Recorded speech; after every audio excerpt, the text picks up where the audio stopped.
네, 오늘 말씀 같이 보도록 하겠습니다. 오늘 말씀은 창세기 49장 29절에서 50장 14절까지 말씀입니다. 창세기 49장 29절에서 50장 14절까지 말씀입니다. 그가 그들에게 명하여 이르되 내가 내 조상들에게로 돌아가리니 나를 햇사람 에브론의 밭에 있는 굴에 우리 선조와 함께 장사하라. 이 굴은 가나안 땅 마므레 앞 막벨라 밭에 있는 것이라. 아브라함이 햇사람 에브론에게서 밭과 함께 사서 그의 매장지를 삼았으므로 아브라함과 그의 아내 사라가 거기 장사되었고 이삭과 그의 아내 리브가도 거기 장사되었으니 나도 레아를 그곳에 장사하였노라. 이 밭과 거기 있는 굴은 햇사람에게서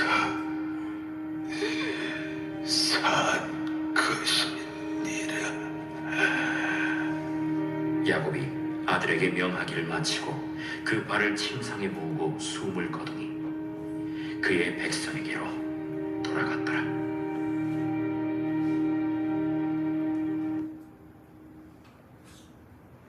제50장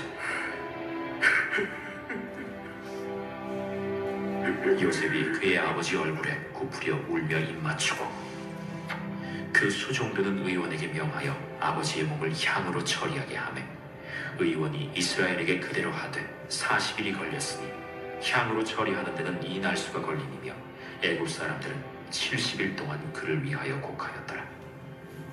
곡하는 기한이 지나매 요셉이 바로의 궁에 말하여 이르되 내가 너희에게 은혜를 입었으면 원하건대 바로의 귀에 아뢰기를 우리 아버지가 나로 맹세하게 하여 이르되 내가 죽거든 가나안 땅에 내가 파놓은 묘실에 나를 장사하라 하였느니 나로 올라가서 아버지를 장사하게 하소서.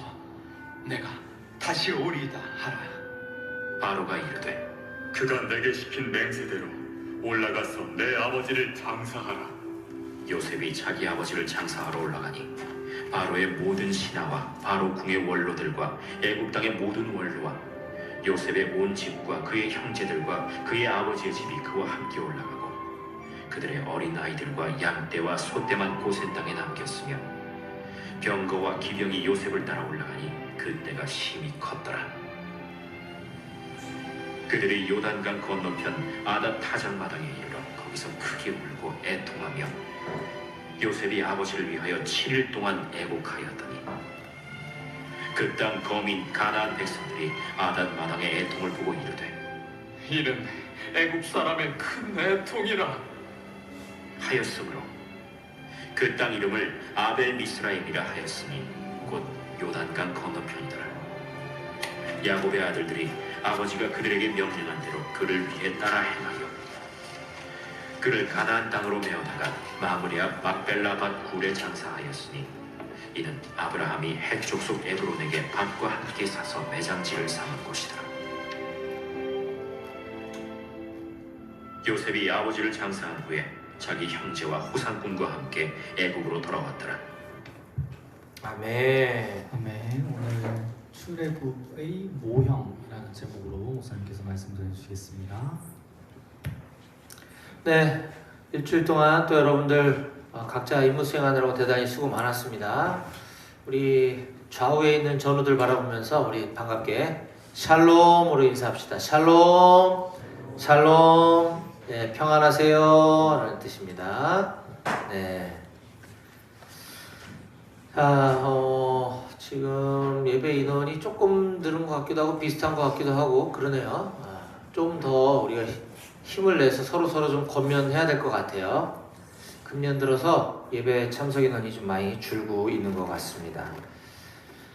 네, 우리는 지난 주일에 창세기 49장 8절부터 33절까지 본문 말씀을 보면서 The Blessing 이라는 제목으로 말씀을 함께 나눴습니다. 축복이라는 뜻이죠. 본문의 내용은 한마디로 임종을 앞둔 아버지 야곱, 다른 이름으로 이스라엘이 그의 여러 아들들에게 각자에게 맞는 각각의 그 후손들에게 일어날 일들에 대한 예언적 유언하는 내용을 보여주고 있었습니다. 자, 야곱의 네 번째 아들인 유다로부터 12번째 아들인 베냐민에 이르기까지가 지난주 본문이었는데요. 그 넷째 아들부터 12번째 아들까지 총 9명의 아들에 대한 그 축복의 예언을 우리가 보았는데, 그 중에 가장 중요하고 핵심이 되는 인물은 유다와 요셉이었습니다. 그래서 그 유다에게 뭐라고 이야기하고 요셉에게는 뭐라고 이야기했는지에 대해서 집중적으로 우리가 살펴봤는데요. 유다에 대한 야곱의 축복의 예언은 49장 8절부터 12절에 기록되어 있습니다. 한마디로 유다의 후손은 찬송이 될 것이다. 유다의 후손이 원수의 목을 잡을 것이다. 그리고 통치권이, 이스라엘의 통치권이 유다의 후손으로 이어질 것이다 라고 하는 것이 유다를 향한 아버지 이스라엘의 축복의 예언이었습니다. 그 예언은 결국 유다의 후손으로 다윗 왕이 태어나게 되었고, 또 다윗 왕이 유다 지파 최초의 왕으로 세워지게 되었던 것이죠. 그리고서 세월이 흘러 우리 예수님께서는 이 땅에 바로 그 다윗의 자손으로, 유다 지파의 후손으로 이 땅에 오셔서 온 백성들로부터 찬송을 받을 뿐만 아니라 만왕의 왕이 되셨던 것입니다. 그 다음으로 49장 22절에서 26절에는 요셉에 대한 아버지 이스라엘의 축복의 예언이 기록되어 있습니다. 49장 22절에서 26절인데요. 요셉은 크게 번성하여 그가 받을 축복이 넘쳐나게 될 것이다 라고 22절에 이렇게 언급하고 있습니다. 요셉은 무성한 가지인데 샘 곁의 무성한 가지가 담을 넘었도다 라고 하며 굉장히 풍요로울 것을 이렇게 시적으로, 은유적으로 표현하고 있습니다. 그리고 25절과 26절에서는 또한 요셉의 아버지의 하나님, 요셉 아버지의 하나님의 복과 또 요셉의 아버지의 축복이 그에게 한없이 돌아오게 될 것이다 라는 예언이 주어집니다. 이것은 요셉이 바로 그 언약의 계승자로서 그 요셉의 지위, 위치를 확고하게 해주는 말씀이다 라고 볼 수가 있었습니다. 자, 그리고 나서 이제 나머지 아들들에 대한 축복도 쭉 이렇게 한 다음에 결론적으로 이 창세기의 저자는 이 야곱이 12아들들에게 했던 그 축복, 그 유언, 그 예언이 어떤 의미를 가지고 있는지에 대해서 이렇게 결론을 내려줍니다. 28절인데요. 제가 읽어드리겠습니다. 이들은 이스라엘의 12지파라. 이와 같이 그들의 아버지가 그들에게 말하고 그들에게 축복하였으니 곧 그들 각 사람의 분량대로 축복하였더라. 아멘. 이것은 단순한 야곱의 유언, 12아들에 대한 예언에서 그치는 것이 아니라 이것은 장차 이스라엘이라고 하는 나라와 민족의 12지파를 이루게 될 선조가 될 것이다. 그리고 그 12아들, 그 12지파는 그 각자의 분량대로 축복을 받은 것이다 라고 이야기를 합니다. 자, 이처럼 우리의 인생도, 저와 여러분들의 인생도 저마다 각기 다른 삶이 주어졌습니다. 하지만 동일한 것은 저나 여러분들이나 또 여러분들 상호 간에 똑같은 것은 뭐냐면 각자 삶의 인생 여정 가운데 고난과 어려움이 있게 될 것인데 그것이 사람들마다 다르긴 하겠지만 그때마다 하나님을 의지하는 사람만이 승리할 수 있다라고 하는 사실을 믿으시기 바랍니다. 아멘. 그러므로 여기 있는 우리 모두는 나 자신을, 나의 삶을, 나의 인생을, 나의 처한 환경을 다른 사람들과 비교하지 말고 나의 분량에 따른 주님의 축복을 받아 누리며 살아가는 여러분들이 다 되시기를 간절히 소망합니다. 예. 자, 이게 지난주 말씀이었고요. 오늘은 창세기 강해 설교 107번째 시간으로서 오늘 우리에게 주어진 본문은 창세기 49장 29절부터 50장 14절까지 본문 말씀을 보면서 출애굽의 모형이라는 제목으로 오늘 우리에게 주신 말씀을 증거하도록 하겠습니다. 자, 설교 제목 같이 함께 읽어볼까요? 시작! 출애굽의 모형. 네. 여러분들 출애굽 사건에 대해서는 이미 TV, 영화나 뭐 이런 걸 통해서 어렴풋이라도 들어보신 적이 있으시죠? 출애굽 사건. 그렇죠? 예. 모세가 이집트 파라오 왕에게 내 백성을 내놔라 해서 안 돼. 그러니까 10가지 재앙이 내리잖아요. 그리고 나서 결국은 파라오 왕이 두 손 들고 항복하고 이스라엘 백성을 이집트 노예로부터 해방시켜서 고국으로 돌아오게 하는 그 사건. 그것이 애굽을 탈출, 떠나게 되었다라는 뜻이죠. 그 애굽은 오늘날의 이집트입니다. 그것이 이제 창세기가 우리가 다음 주면 끝이 나게 되는데 그 다음에 제가 강해 설교를 지금 출애굽기를 할까 아니면 신약으로 넘어와서 복음서 중에 하나를 할까 지금 기도하면서 고민하고 있는데 이 출애굽기가 그 내용을 담고 있는 스토리인 것이죠. 어쨌거나 이 지금 창세기로부터는 한참 뒤에 일어나게 될 이 출애굽 사건을 미리 보여주는 예고편이다, 모형이다 라고 하는 것이에요. 오늘 본문이. 자, 그래서 오늘 이 본문 설교 말씀을 통해서 주님께서 이 시간에 여러분들 각자에게 하시는 음성에 귀 기울이는 시간이 될 수 있기를 소망합니다. 자, 우린 지난주에 앞서 제가 쭉 요약해드렸던 바와 같이 창세기 49장 마지막 절까지 말씀을 함께 읽어보았었지만 저는 야곱의 12아들에 대한 그 축복, 그 예언에 대한 부분에 대해서만 말씀을 다루었습니다.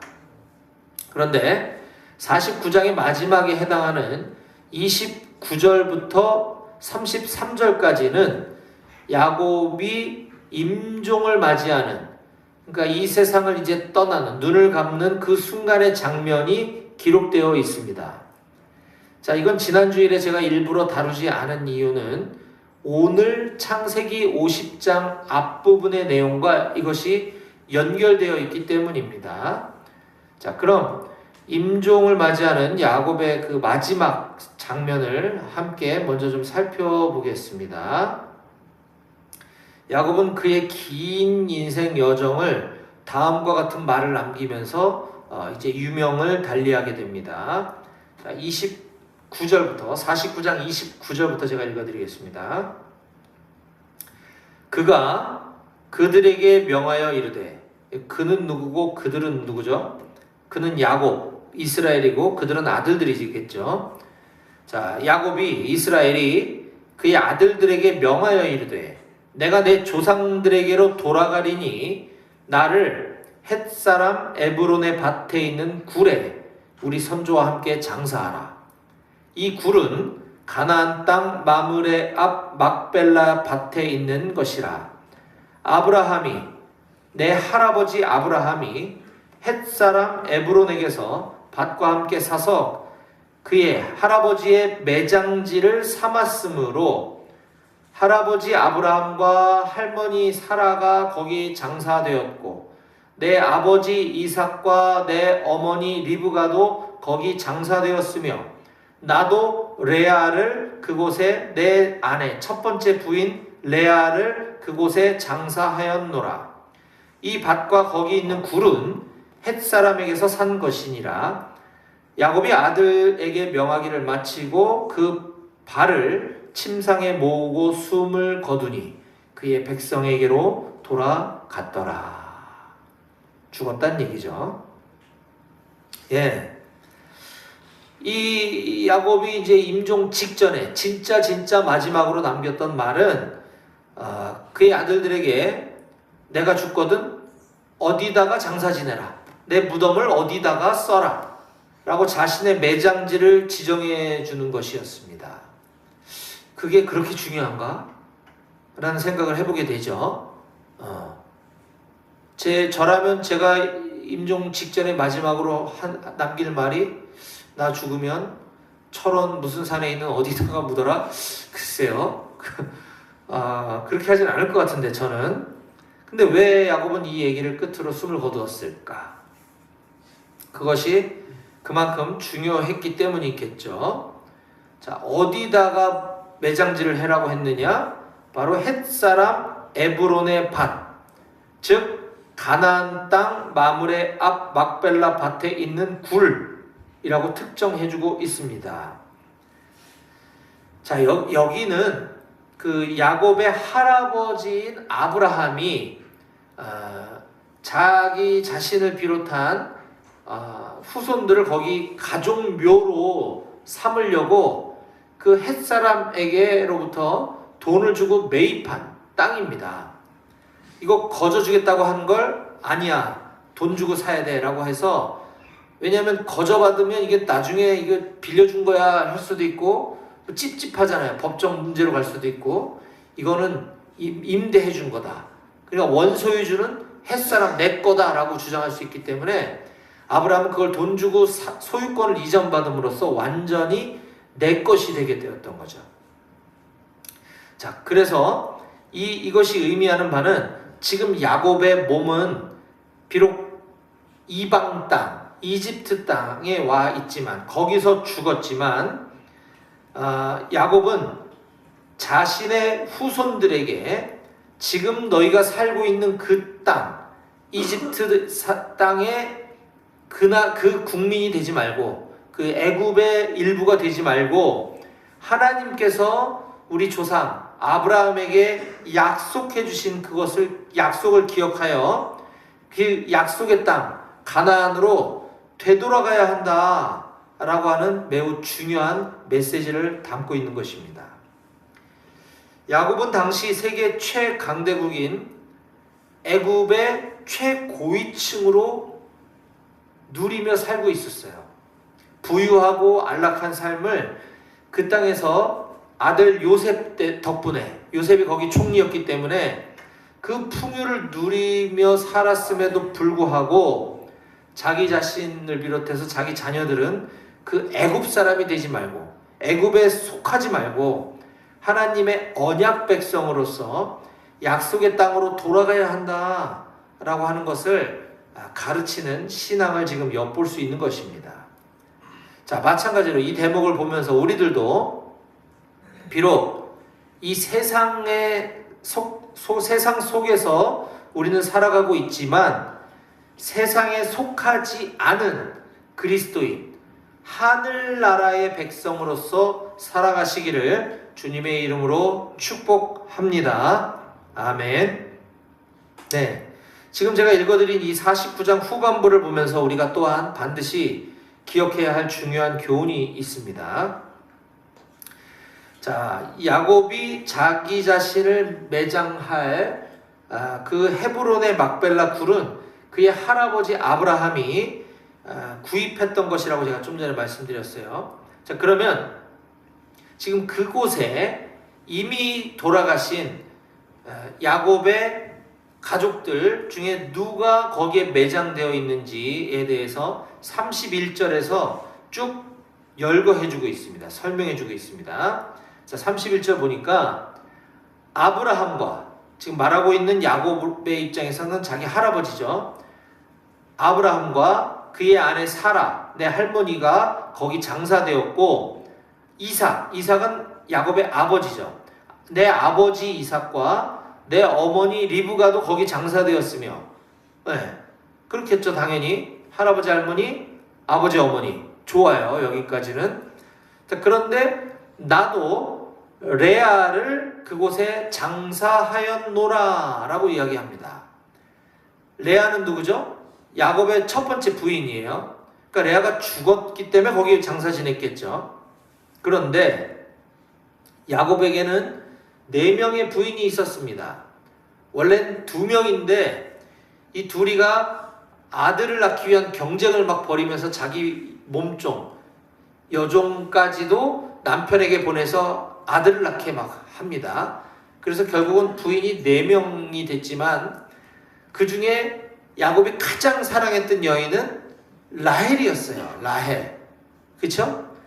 라헬을 아내로 맞이하려고 했는데 그 라헬의 아버지이자 자기의 외삼촌인 라반이, 라헬은 동생인데 동생이 먼저 시집가면 그 언니는 시집을 못 가. 약간 오늘날에도 좀 비슷한 느낌이 있죠. 그래서 라헬이 아니라 레아를 속여서, 신랑 몰래 속여서 아내로 줍니다. 그래서 황당하게 첫날 밤을 치르고 일어났더니 라헬이 아니라 레아가 누워있는 거예요. 네, 이런 황당한 일이 벌어져서 그냥 우리나라는 그렇게 첫째를 먼저 시집 보내는 게 이게 기본이니까 일단 네가 그냥 레아랑 혼인신고하고 살아라. 그러면 조금만 지나면 내가 라헬도 부인으로 줄게. 이렇게 해서 부인이 2명이 되게 돼요. 자매가. 자, 그런데 어쨌건 이 야곱은 그렇기 때문에 레아가 사랑스럽지 않았어요. 미웠어요. 라헬만 사랑했습니다. 평생. 자, 그랬던 그가 어떻게 그 중요한 가족묘에 레아를 장사 지냈을까? 그러면 라헬이 아직 안 죽었나? 라헬도 죽으면 거기다가 장사 지내려고 하나? 근데 그게 아니었어요. 라헬도 이미 죽은 지 시간이 좀 지났습니다. 그러면 라헬은 어디다가 묻었을까요? 자, 48장 7절에 그 내용이 기록되어져 있습니다. 48장 7절은 야곱이 죽은 줄 알고 오랫동안 못 만나고 살았던, 또 자기가 가장 사랑했던 12아들 중에 바로 그 라헬이 낳아준 아들, 어렵게 늦게 낳아준 늦둥이 아들이 요셉인데, 요셉을 형들이 시기해서 죽었다고 아버지한테 거짓말을 치는 바람에 평생 죽은 줄 알고 있다가 그 요셉이 이집트의 총리가 되었다라는 이야기를 듣고 요셉을 만나죠. 수십 년 만에 만난 그 요셉에게 네 어머니가 여치저차해서 돌아가셨단다. 이 얘기를 지금 해주고 있는 장면입니다. 자, 48장 7절입니다. 제가 읽어볼게요. 내게 대하여는 내가 이전에 밧단에서 올 때에, 외삼촌 집에서 종처럼 노예처럼 그렇게 살면서 그래도 내가 열심히 살아서 재산도 어느 정도 모으고 또 내 아내들, 내 자식들을 다 이끌고 나올 때, 외삼촌 집에서 나올 때 얘기하는 거예요. 밧단에서 올 때에 라헬이, 네 어머니가 나를 따르던 도중 가나안 땅에서 죽었는데 그곳은 에브랏까지 길이 아직도 먼 곳이라. 내가 거기서 가나안 땅에서 그를 에브랏 길에 장사하였느니라. 에브랏은 곧 베들레헴이라 라고 이렇게 설명까지 달아주고 있습니다. 이미 요셉의 어머니이자 자기가 가장 사랑했던 아내 라헬이 세상을 떠나고 지금 없다 하는 얘기를 하는데, 그 이야기 가운데 그를 어디다 장사 지냈다라고 이렇게 언급하는 장면이 나오죠. 그냥 에브랏 길에다가 장사했다. 이게 전부인 것입니다. 반면 오늘 본문인 49장에서는 그가 평생을 그토록 사랑하지도 않았던, 그저 애 낳는 기계처럼 취급했던 그 레아를 그토록 중요한 가족 묘에, 선조들의 묘에 내 아내로서 거기다 장사 지냈다라고 지금 창세기가 기록하고 있는 것이에요. 야곱은 라헬이 아닌 레아를 레아로 말씀드릴 것 같으면 지난주에 보았던 중요했던 인물 유다가 있었죠. 그 유다를 낳아준 그의 어머니예요. 유다는 다윗의 선조가 되고 예수님의 선조가 되죠. 그렇게 중요한 유다를 낳았던 그의 어머니 레아를 그제서야 비로소 하나님 언약에 속한 자기의 아내로 인정하고 있음을 보여주고 있는 것입니다. 자, 이처럼 야곱은 과거에 평생을 자기 자신의 선택과 자기의 결정을 주장하며 살아왔던 그였지만 이제 죽음을 목전에 둔 이 시점에 비로소 하나님의 선택을 인정하고 있는 모습을 우리는 이 장면을 통해서 알 수 있게 되는 것입니다. 저와 여러분들도 우리의 선택이 아닌 하나님의 선택을 인정하고 순종하며 살아가기를 축복합니다. 아멘. 자, 그렇게 모든 이제 유언을 마친 야곱은 숨을 거두게 되었고 그의 아들들은 요셉을 중심으로 요셉의 리더십으로 장례 절차를 진행합니다. 자, 마지막 절인 33절부터 50장 3절까지 제가 읽어드릴게요. 자, 야곱이 아들에게 명하기를 마치고 그 발을 침상에 모으고 숨을 거두니 그의 백성에게로 돌아갔더라. 그의 선조, 아까 이미 먼저 죽었고 하늘나라로 돌아갔다는 거예요. 자, 요셉이 그의 아버지 얼굴에 구부려 울며 입맞추고 그 수종들은 의원에게 명하여, 의원인 국회의원이 아니고 의사를 말하는 겁니다. 의사.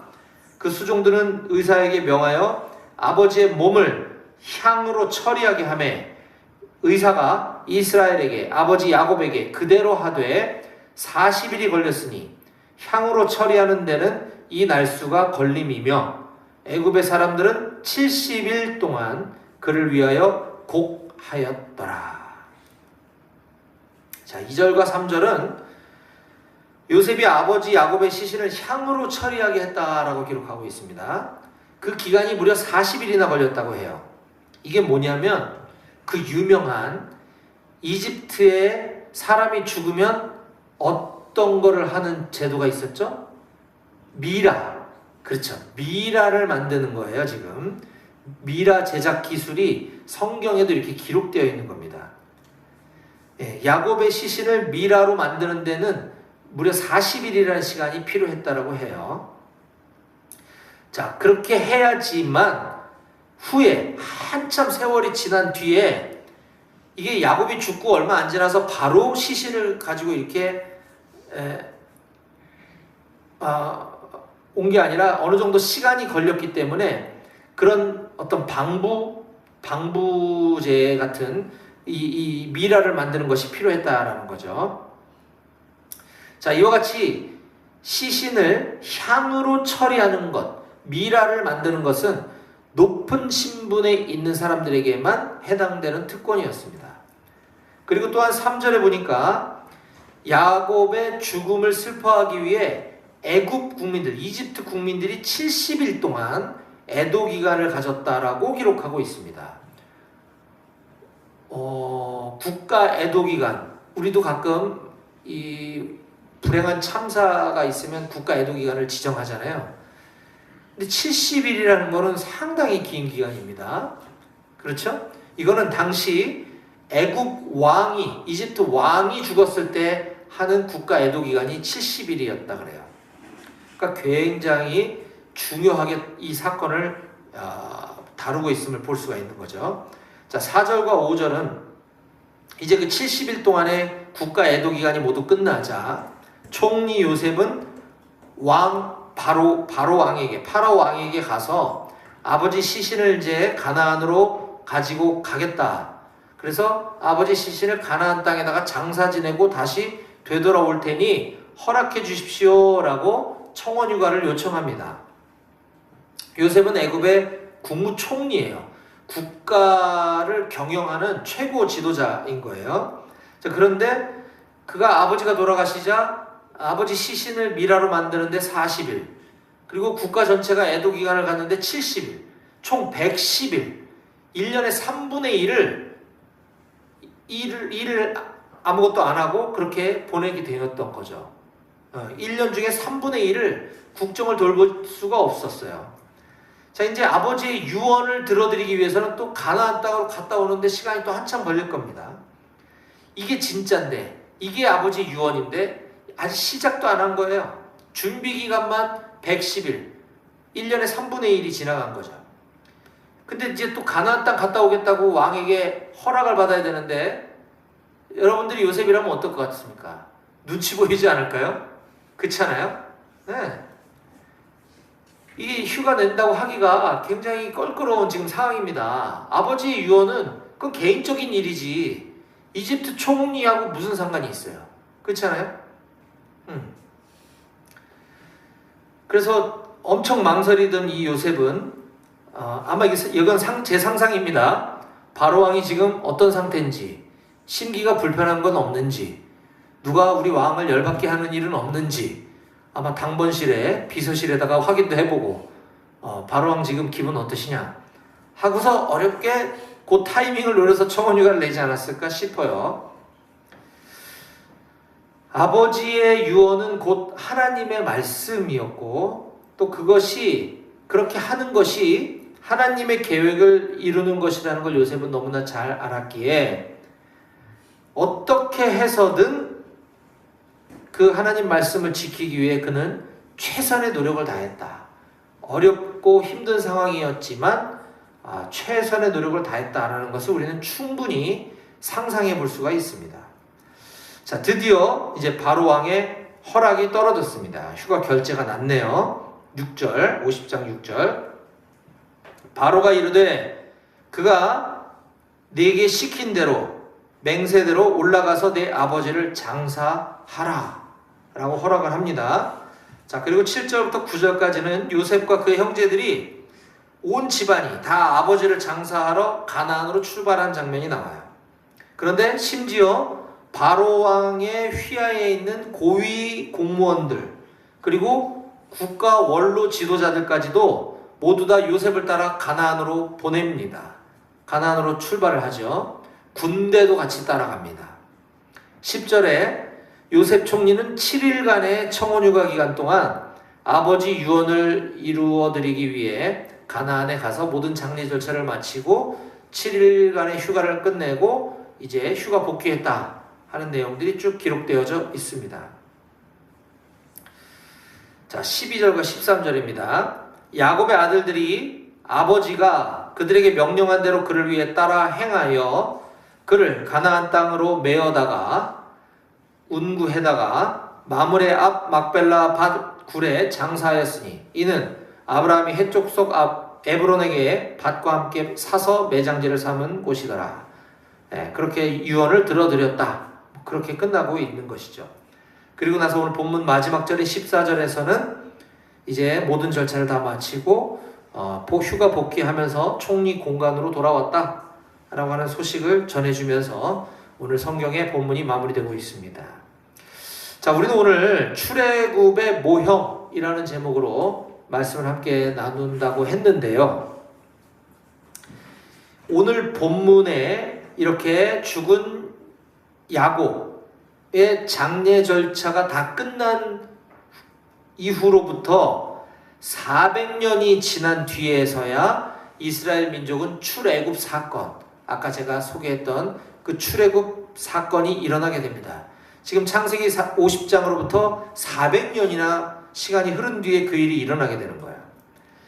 자, 지금 총리로 있는 그 요셉이 있는 애굽은 아버지 야곱의 아들들과 또 그의 아들, 손주들 정도이지만 그로부터 400년이 지난 시점에 애굽 땅에는 이스라엘 민족이 60만이 넘는 엄청나게 많은 인구로 늘어나게 됩니다.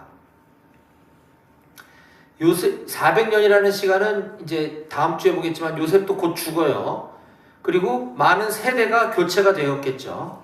이렇게 오랜 세월이 흐르는 동안 이스라엘 민족도 세대 교체가 일어나게 되고 또 애굽의 왕도 바뀌고 하면서 이제 엄청 악한 왕, 악명 높은 왕이 등장하면서 그 많은 이스라엘 민족을 학대하고 노예로 부려먹고 괴롭히게 됩니다. 그때 하나님께서는 이건 나중에 보겠지만 애굽 왕실에서 길러진 히브리 사람, 이스라엘 사람 모세라고 하는 지도자를 준비시키셔서 이스라엘을 출애굽 인도하는 지도자로 세우시게 됩니다. 오늘 본문은 명실공히 애굽 왕실의 실력자인 요셉의 리더십 아래 적지 않은 인원들이 이 야곱, 이스라엘의 시신을 가지고 애굽을 떠나 가나안으로 돌아오는 장면을 보여줍니다. 유사점이 보이죠? 훗날 출애굽 시대의 모세는 이스라엘 민족을 애굽에서 내보내라 라고 왕에게 요청합니다. 그 유명한 10가지 재앙이 임한 후에야 비로소 애굽 왕은 이스라엘 민족을 가나안으로 보내주게 되죠. 허락하게 되죠. 자, 오늘 본문은 요셉이라는 지도자가 애굽 왕 바로 왕에게 아버지 장례를 치르기 위해 가나안으로 보내달라라고 요청을 하고 왕이 허락을 해서 그 일이 이루어지는 장면을 우리가 보았습니다. 유사점이 보이죠. 그 애굽 발 가나안 행 이동이 단순히 요셉의 몇몇 가족들이 아니라 제법 규모가 있는 고위공직자들, 국가 원로 지도자들, 거기다 군대까지, 그리고 야곱의 이스라엘의 그 후손들, 자식과 손주들까지 꽤 적지 않은 규모의 행렬이 이루어지는 것을 우리가 오늘 본문 7절에서 9절에서 보았죠. 훗날 출애굽 사건은 오늘 본문과는 비교가 안 될 정도의 어마어마한 남자들의 숫자만, 성인 남자만 60만이나 되는 거대한 민족 대이동을 이루게 됩니다. 유사점이 보이죠. 이처럼 오늘 우리가 살펴봤던 본문을 오늘 다루지 않은 내용들까지 하나하나 더 자세하게 깊게 파들어가다 보면 이 야곱의 시신을 장사 지내기 위한 가나안으로의 이동은 그로부터 400년이 지난 뒤에 일어나게 될 이스라엘의 거대한 출애굽 사건을 미리 보여주는 모형이다, 예표다라고 하는 것이 선명하게 드러나게 됩니다. 자, 이와 같이 오늘 본문 창세기 50장에서 보여주는 야곱의 장례 절차가 400년 뒤에 일어날 출애굽의 원형이 되었듯이 2000여 년 전에 예수님의 십자가의 죽으심과 부활하심은 이를 믿는 저와 여러분들을, 그리고 우리 모든 이 땅의 그리스도인들이 장차 경험하게 될 죄사함과 구원의 원형, 모형이 되었음을 믿으시기 바랍니다. 이러한 구원을 선물로 주신 하나님의 놀라운 은혜는 우리를 죄의 멍에에서, 죄의 노예에서 벗어나 구원의 자유를 향해 출애굽시켜 주신 것인 줄 믿으시기 바랍니다. 저는 우리 높은 뜻 105교의 모든 장병들이 이처럼 놀라운 구원의 은혜와 구원의 확신, 그리고 구원의 감격과 감사를 가지고 살아가시기를 주님의 이름으로 간절히 축원합니다. 아멘. 기도하시겠습니다.